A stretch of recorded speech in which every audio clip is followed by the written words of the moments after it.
As we go to step 4, which is about refresh, it's about coming back to the world with a beginner's mind. There's a Zen phrase or quote that goes, in the beginner's mind, there are many possibilities, but in the expert's mind, there are but a few.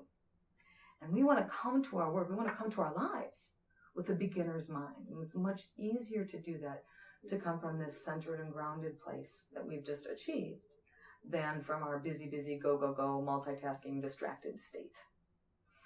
And that beginner's mind, you don't have to do the first 3 steps to do this. It's easier to, but you don't have to. You could just get to that phrase in your head that says, wait a minute, let me look at this from a beginner's mind. Am I coming at some issue or concern or some challenge in my life with assumptions or judgment or something that's keeping me from seeing all of the potential solutions? And we want to develop an entire army of problem solvers here at Bronson. So we got to have this beginner's mind to get there. The last piece of that circle of R's is the reconnecting. It's reconnecting back with the world. And the reconnection that's probably most tangible in terms of a practice is reconnecting with gratitude. To be able to use gratitude as a reconnection strategy is pretty simple. You stop right now and you think, what thing, what action, what activity, or what person in my life am I grateful for that perhaps I've interacted with in the past 24 to 48 hours? You don't have to do the time limit on it, but I like to because it keeps it fresh for me. And think about it and hang on to that feeling. Write it down, say it, or think it. That gratitude practice that you just did will benefit you. It'll benefit your energy. It'll benefit your life. People with high levels of gratitude, they report higher levels of positive emotions, life satisfaction, optimism, and vitality. And I don't know about you, but I want those things. So practicing gratitude is a great way to get to it. And you can do that anytime. The following quote by Dennis Prager, it's on your slides now, I love, so I'm just going to read it aloud with you. All happy people are grateful. Ungrateful people cannot be happy. We think that being happy leads people to complain. But really complaining leads to people becoming unhappy. So when we talked about the symptom of cynicism and compassion fatigue, back when we talk about burnout, that complaining and venting thing, it's exactly the most dangerous behavior to do if you're trying to seek centeredness, happiness, and joy in your life. There's a whole bunch of ways you can practice gratitude, and many of them are listed on the slide you see here. There's apps for that. There's a photo journal. You can do like a gratitude 30-day challenge where you take a picture of something you're grateful for. You can post it on Facebook. You can have conversations with friends and family. You can buy a gratitude journal. One thing that my family does is when my sons and I sit down for dinner, we actually go around and give gratitudes. So every day we get to hear what each family member is grateful for. And our rule is it's got to be in the past 2 days. So people are really staying aware and mindful of good things that are happening in their lives and keeping that in the front of their brains. And I want to teach my boys to be able to do that for the rest of their life. If we go back to those 5 circles, and we've talked about self-awareness, we've talked about mindfulness, I want to shift to self-care. We're not so good at this in healthcare, and so I'm going to hit this one pretty quickly, but you guys probably know the areas of self-care that need work, and they're so basic, but they're so easily ignored, sometimes all the way since our training.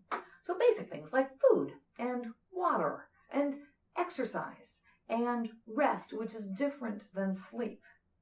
Rest sprinkled throughout your day every 75 to 90 minutes may be something as simple as 3 deep breaths.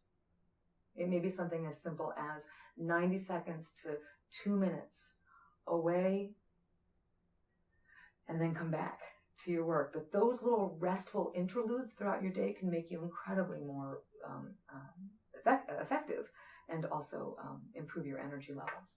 Sleep should not be ignored. America is chronically underslept. Average human being needs 8.25 hours of sleep per night. That's a human being. Right? We can't escape that by being Americans.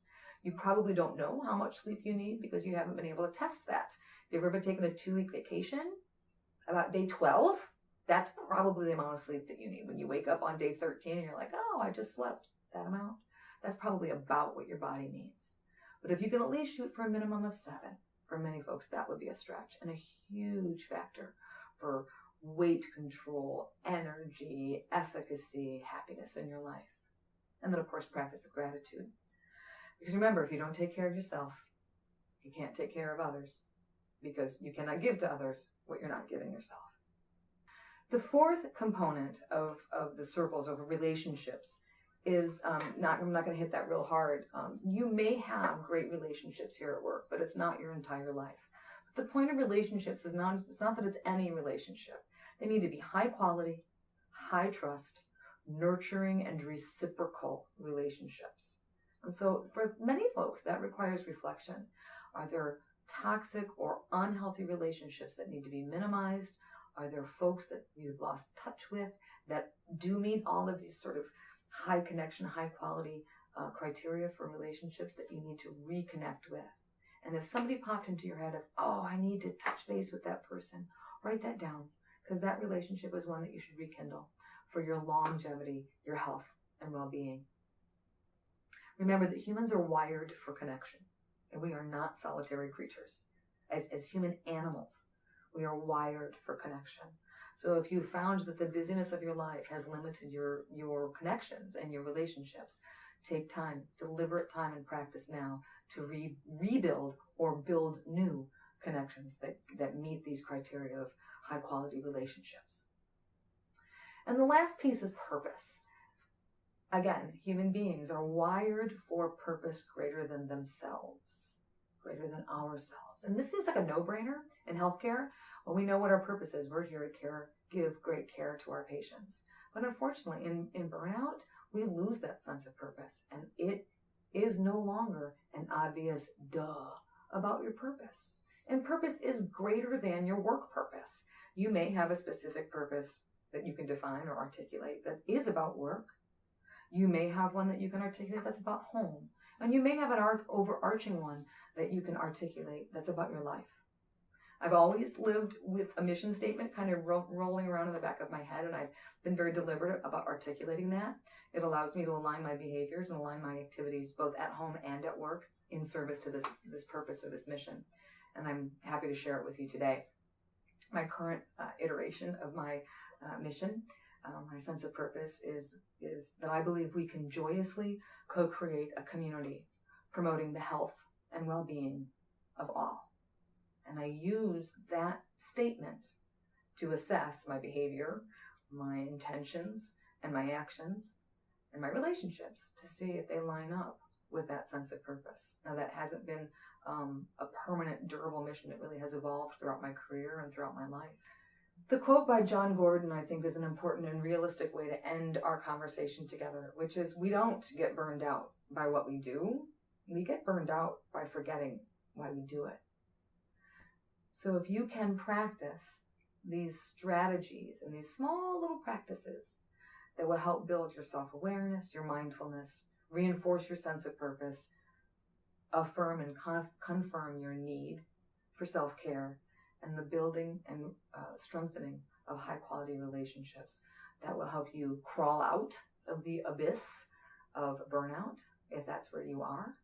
It'll help you lend a helping hand to pull someone else out if you are in a resilient, high-functioning state. And it will allow us to, as a community, to be able to give to ourselves so we can best give to others. Thank you so much, and I wish you the very best.